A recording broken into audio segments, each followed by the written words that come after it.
अभी हम एक धाम की ओर जा रहे हैं, वो कि बद्रीनाथ धाम है। कहा जाता है कि बद्रीनाथ धाम करते ही हम 4 धाम, जो कि चारों धाम का विजिटिंग है वो हम कंप्लीट कर देंगे। 4 धाम कंप्लीट हो जाएगा और हमें मोक्ष की प्राप्ति हो जाएगी। कहा जाता है कि एक दिन भगवान विष्णु अपने लिए ग्रह ढूंढ रहे थे धरती पर। जब धरती पूरे जगत को देख रहे थे तभी उनको एक जगह पसंद आई, वो कि वही जगह बद्रीनाथ बोल सकते, लेकिन एक प्रॉब्लम था। उस जगह पर लॉर्ड शिवा, जो कि भगवान शिव जी है, शंकर जी है, उनका निवास था। लेकिन भगवान विष्णु को किसी तरह वो जगह चाहिए था, इसलिए एक रचना उन्होंने चाचा। वो बोले कि एक दिन वो अपने आप को बच्चे के रूप में तब्दील कर उसी महल के बाहर बैठ गए।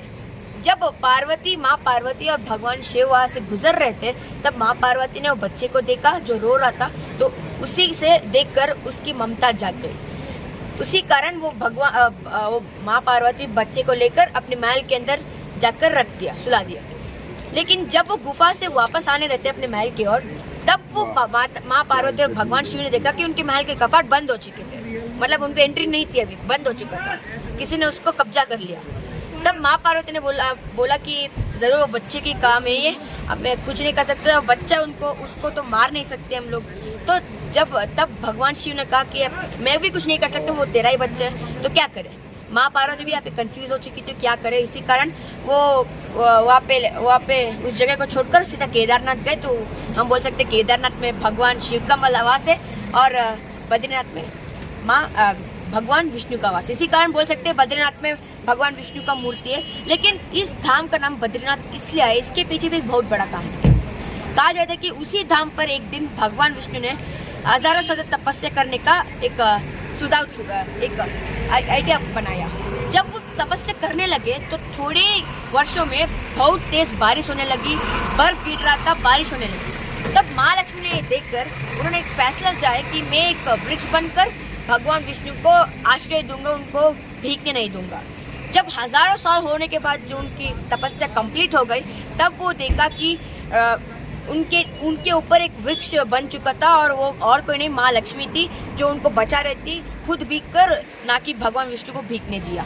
ये देखकर भगवान विष्णु ने प्रसन्न होकर ये कहा कि तुमने बद्री वृक्ष से मुझे बचाए तो मेरा नाम बद्री होगा, और जिस जगह पे तुमने मुझे बचाया था ना, इसी कारण इस धाम का जो जगह थे वो तपस्थल था, उसको भी हम बद्रीनाथ के रूप में जाना जाता है। इसी कारण भगवान विष्णु का नाम वहाँ पे बद्री है और धाम का नाम बद्रीनाथ। और एक और इम्पोर्टेंट चीज़ है, अगर बद्रीनाथ जाओगे तो आपको मोक्ष तो प्राप्त हो जाएगी, लेकिन वहाँ पे एक स्थल है ब्रह्म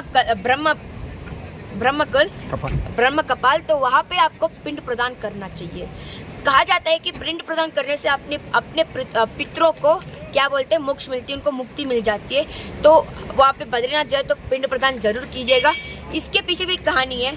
कहा जाता है कि जब भगवान शिव ने ब्रह्मा का 5वीं सिर काटा था, उनको ब्रह्म हत्या का पाप लग जाता है, और वो सिर कहीं और नहीं, उसी ब्रह्म कपाल पे गिरा था।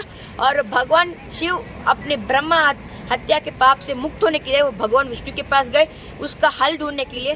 तब भगवान विष्णु ने कहा कि आप इस ब्रह्मा हत्या से मुक्त हो सकते, इस पाप से मुक्त हो सकते हैं, लेकिन आपको उस स्थल जो कि ब्रह्म कपाल है वहाँ पे जाके आपको पिंड प्रदान करना है, तभी आपको इस श्राप से मुक्त हो सकते हैं, इस पाप से मुक्त हो सकता है। तो भगवान शिव ने वहाँ पे जाकर पिंड प्रदान किया, तब उसके कारण ही वो ब्रह्मा हत्या से मुक्त हो गए।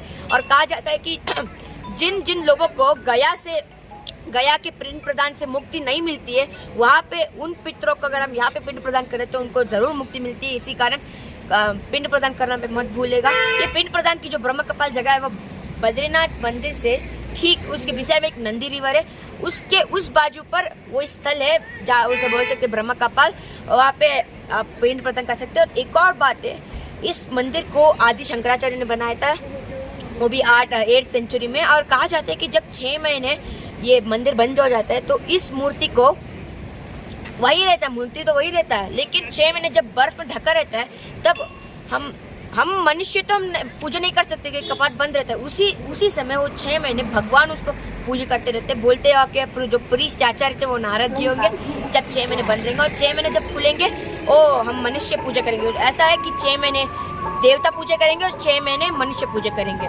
मतलब यहाँ पे पूजा चलती रहती है। क्योंकि ये बहुत बड़ा जगह है और बहुत पुण्य की स्थल है, तो इसी कारण जब आप 4 धाम यात्रा करते हैं तो यह लास्ट स्थल है, तो आप जरूर कीजिएगा। यहाँ पे मोक्ष की द्वार है, अगर आप उस द्वार के अंदर गए तो आपको मोक्ष प्राप्त मिलेगी, तो जरूर गए।